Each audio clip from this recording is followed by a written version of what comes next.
आज की वीडियो थोड़ा डिफरेंट है, जो ये बताती है कि बॉलीवुड के अंदर साइंस, लॉजिक और ग्रेविटी के नाम पर डायरेक्टर पब्लिक के दिमाग में क्या भूसा भरे हैं। खुद भी व्हाट्सएप यूनिवर्सिटी से ग्रेजुएट हैं और लोगों को भी सफर करवाते हैं।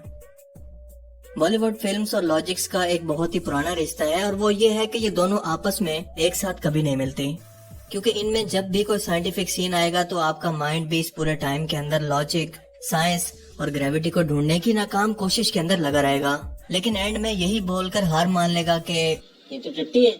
तो चलिए बॉलीवुड फिल्म्स के कुछ ऐसे ही नो लॉजिक और नो ग्रेविटी सीन्स को देखते हैं, जिन्हें देखकर आप भी ये सोचने पर मजबूर हो जाओगे कि बंद करो, हाथ जोड़ के मैं मोदी साहब से गुजारिश करता हूँ। तो हमारी पहली फिल्म के सीन में हम देखते हैं कि एक बाप अपनी बीवी जितनी बेटी को बचाने के लिए किडनैपर्स का पीछा कर रहा है। जब इसे और कुछ नहीं सूझता तो ये हजारों टन वजनी गाड़ी को गधे की तरह दुलत्ती मारता है, जिससे वो रिंगा रिंगा रोजी करके घूमना शुरू कर देती है। इसकी बाइक भी हवा में खड़ी होकर 7 फेरे पूरे करने के बाद इसकी बेटी को मैग्नेट की तरह खींचकर बाइक पर बिठा देती है। आई मीन ये क्या हो रहा है? कोई समझाए मुझे कि न्यूटन की रोक कोने में खड़ी होकर ये मंजर देखकर खुद से पूछ रही होगी, ये भगवान क्या जुल्म है। सनी पाजी का 2.5 किलो का हाथ जो किसी को पड़ जाए तो वो उठता नहीं बल्कि ऊपर को उठ जाता है। ये डायलॉग तो आपने सुना होगा, अब इसका प्रैक्टिकल भी देख लें। अब इस सीन के अंदर भाई साहब तो गुंडों को पीट कर बड़ी आसानी से आगे निकल गए हैं, लेकिन ये गुंडे वैसे ही हवा में टिके हुए हैं। यार क्या जरूरत है नासा को स्पेस स्टेशन में जाकर ग्रेविटी पर तजर्बात करने की, स्विमिंग पूल में ग्रेविटी के बगैर जीरो ग्रेविटी के माहौल के अंदर एस्ट्रोनॉट्स को तरबियत देने की। इन नमूनों को वहाँ ले जाएं ताकि $500 मिलियन के स्पेस सूट की जरूरत भी न पड़े और हम जमीन के लोगों को भी ऐसे साइंस के पापियों से छुटकारा मिल जाए। मशहूर बॉलीवुड फिल्म सिंघम के अंदर अजय देवगन जब एक क्रिमिनल के सर पर कुछ इस तरह से मारता है तो वो एक 7 रपटी गेंद की तरह ठप्पे खाकर वापस आता है। आई मीन इसका पेट बिल्कुल एक 7 रपटी गेंद के जितना होगा, लेकिन यार इस तरह से रबड़ की तरह उसको उठाकर जमीन पर फेंक देना।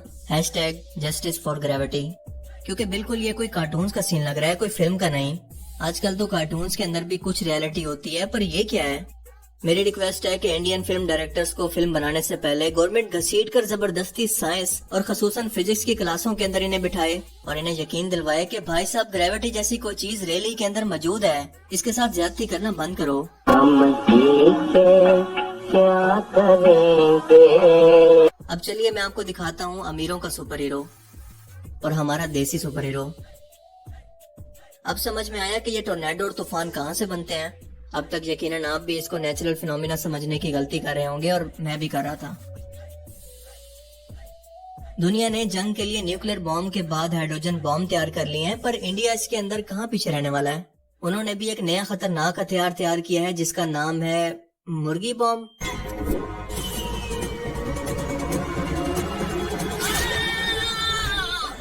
हरामजादे क्यों मेरे दिमाग का दही जमाता है रोज? दही जमना तो अभी बाकी है, क्योंकि इस बंदे के नए हथियार यानी इसके हथियारों की कलेक्शन अभी तक खत्म नहीं हुई। क्योंकि अब हमारे हीरो गुंडों से लड़ने के लिए आखिरकार अपनी जेब से AK-47 केला निकालता है। आप सोच रहे होंगे कि इतने टेंस माहौल के अंदर इसको केला खाने की क्या पड़ी है, तो नहीं, ये गुंडों से लड़ने के लिए है। यकीन नहीं आ रहा तो खुद देख लो। चलो हथियार के नाम पर कम से कम कुछ तो दिखाया है, ऐसा तो नहीं है कि बिना किसी वेपन के गुंडों की फौज को पीट दिया हो। सॉरी, मैं अपने अल्फाज वापस लेता हूँ। आई मीन पहले इन बंदों को कहा होगा कि देखो भाई साहब मेरे पास कोई वेपन नहीं है, तुम सब कोऑपरेट करो, एक लाइन में लगो, क्योंकि मेरे पास सिर्फ एक मुक्के की शक्ति बाकी है। सुबह नाश्ता भी नहीं किया, आटा भी बहुत महंगा है, चाय पीने से भी गवर्नमेंट रोक रही है और गवर्नमेंट के 2000 भी अभी तक नहीं मिले, तो मिल बांट के एक मुक्का खा लो। जब अचानक से सरप्राइज टेस्ट हो और पूरी क्लास इसके अंदर फेल हो जाए तो टीचर का रिएक्शन। ये बंदा अपनी गाड़ी हवा में लहराता हुआ आसमान से जमीन पर कैसे पहुंच गया, इस पर अभी तक पूरी दुनिया रिसर्च कर रही है, पर आप टेंशन मत लो, ये साउथ इंडियन फिल्म है, यहाँ पर कुछ भी पॉसिबल है, कोई भी इनसे सवाल नहीं कर सकता। इस हॉलीवुड फिल्म के सीन के अंदर दिखाया जाता है कि एक बाइक पर हीरो बड़े ट्रक के नीचे से आसानी से यूं निकल जाता है, जिसके सीन को देखने के बाद इसे इंडियन फिल्म डायरेक्टर ने देखा तो सोचा मजा नहीं आ रहा है, और फिर हमें ये मास्टरपीस देखने को मिला कि एक घोड़ा भी ये काम आसानी से कर सकता है।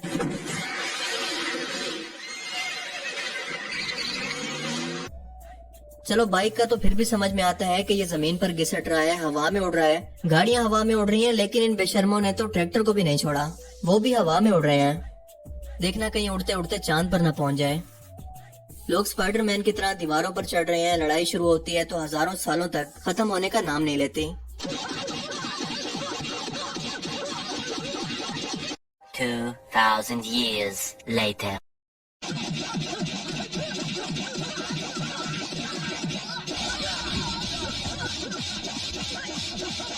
Two thousand years later. ऐसा लगता है कि पब्लिक को थिएटर के अंदर टॉर्चर करने के लिए बुलाया गया है। ये पब्लिक भी सोचती होगी मुझे अपने घर जाना है। मुझे घर जाना है। पब्लिक को चाहिए कि एजाज के तौर पर ऐसे फिल्म डायरेक्टर्स को अपने कंधों पर उठा ले, कुछ इस तरह से। या फिर कादिर खान की बात मानकर ये दिमाग इन फिल्म डायरेक्टर्स को लगा देना चाहिए। उमर का ऑपरेशन करके उसका दिमाग निकाल कर डीप फ्रीज में रख दीजिए सर, और फिर किसी ऐसे मरीज को लगा दीजिए जिसको दिमाग की जरूरत हो। ऐसा रियल लाइफ के अंदर कहाँ होता है कि किसी का भी दिमाग निकाल कर आप माइक्रोवेव के अंदर रखें और फिर किसी लड़की को लगा दें। I mean, हद होती है यार, मैं तो इससे ज्यादा बर्दाश्त नहीं कर सकता। अगर इस सीन को भी देखकर आप सरवाइव कर गए हैं तो सबसे पहले तो मेरी तरफ से कांग्रेचुलेशंस। लेकिन हमारी इस अगली फिल्म के सीन को देखकर आपका पक्का ये हाल होने वाला है। या तो मैं पागल हो गया हूँ या तेरी बुद्धि खराब हो गई है। जिसमें एक बंदी खुद को गुंडों से बचाने के लिए हीरो शिवा को आवाज देती है, जो कि जमीन से होती हुई आसमान तक जाती है। और इस लड़की की ये आवाज, जो कि शायद ब्लैक बोर्ड से भी ज्यादा है, इसे सुनकर हीरो शायद कोमे के अंदर चला गया था। इसे सुनकर वो होश में आकर बिल्कुल ठीक हो जाता है। इंसानी चीख एक बड़े मैदान के अंदर भी 5 से 8 किलोमीटर से ज्यादा नहीं सुनी जा सकती। ये एक साइंटिफिक फैक्ट है, पर इस असूल को बॉलीवुड नहीं मानता, इसीलिए कंट्रोल। इसके बाद इस लड़का और लड़की पर जो गोली चलाई जाती है वो मैगजीन समेत ट्रेवल करती हुई इस लड़के के बेसुरे गाने की वजह से यूं इस तरह से आहिस्ता हो जाती है। और ये कोमा का मरीज, जो कि अचानक से ठीक नहीं हो सकता, कमजोर हो जाता है और हफ्तों बाद इसकी सेहत बेहतर होनी होती है, जो कि मेडिकल फील्ड के मुताबिक एक प्रोसेस होता है। लेकिन ये बंदा बिस्तर से उठकर एक खांसी का सिरप पीता है और अचानक से पुशअप्स लगाने लगता है। मतलब सारी मेडिकल साइंस गई तेल लेने।